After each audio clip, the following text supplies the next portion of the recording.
food you can stuff, peppers has to be at the top of our list. This is one of our most favorite meals during the summertime. We have stuffed peppers every way that you can think of. The bigger the pepper, the more filling you can put into it. I suggest a combination of sweet, mild, and hot. That way everybody at the table will be satisfied. The prep is super simple. To prep the peppers, just cut off the top with a small paring knife, and then I take the end of the spoon and clean out the core and the seeds. Now, you do not have to wash these seeds out, but I do. I usually rinse the peppers and turn them upside down to dry. Another option is to cook your peppers first before you stuff them. I prefer to stuff them prior to being cooked. They're just easier to handle. Now this one had a little bad spot on the side that I had to cut out. So always inspect your peppers, make sure there's not any bad spots on them.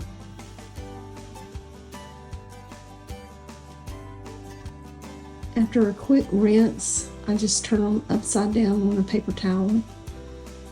Wash my garlic and my onion. Give it a rough chop. I do not like things finely chopped, and you can use a food processor too. In the meantime, I have browned some sausage and some bacon. So in that same pan that I cooked the bacon and the sausage, I'm going to add my garlic and my onions and let that just simmer on low till they turn translucent.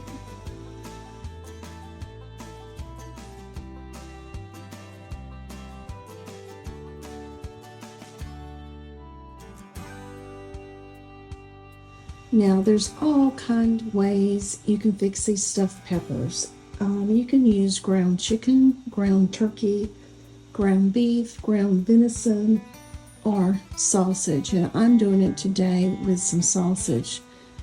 You can also add cooked rice and tomato paste. But today we're only using onions, garlic, some ground sausage that I have browned, and to this, I'm going to add a cup of cream cheese. And this cream cheese is a vegetable cream cheese blend, so it has some spices already in it. And you can actually use less cream cheese if you wanted to be a little bit more conservative.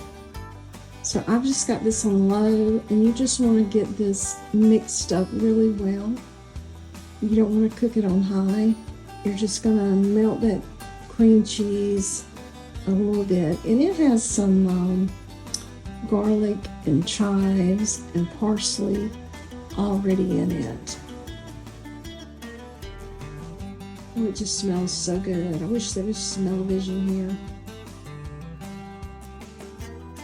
So then we're just stuffing the peppers. Again, I'll use the end of the spoon to get that mixture down in there. Now, some people like to cook their peppers first and then stuff. I prefer the other way around.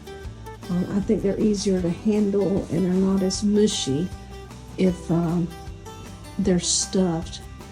And this mixture is completely cooked, so all we need to do is cook the peppers till they're tender.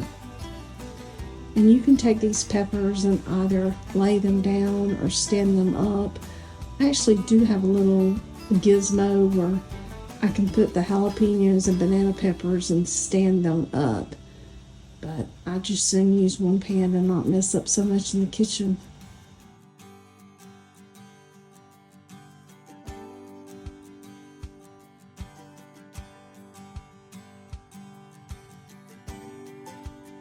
And you can always spice this up. If you want to add you some red pepper flakes, or some paprika, whatever your family likes.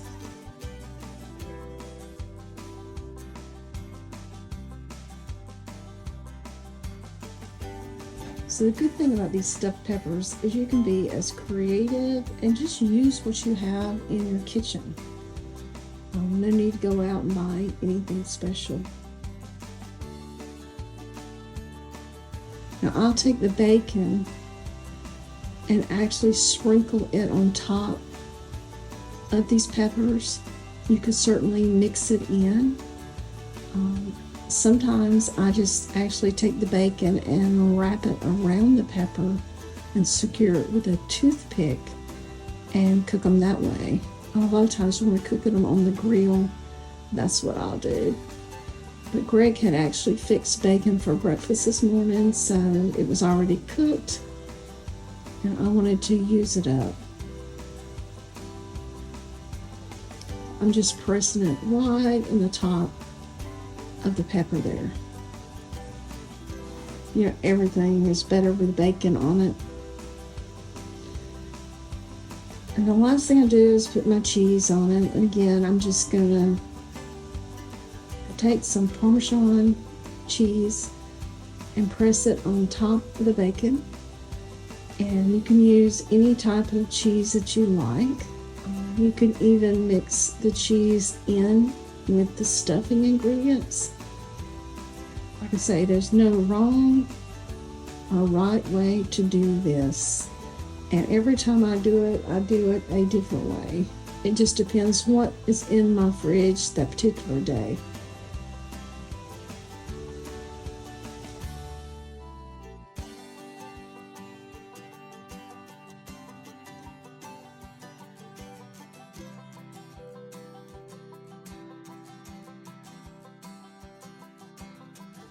So I'm going to put these in the oven at 300 and just keep an eye on them. And I think I ended up cooking them for about 45 minutes, just until the peppers were tender because all the stuffing is done. Hope you enjoy.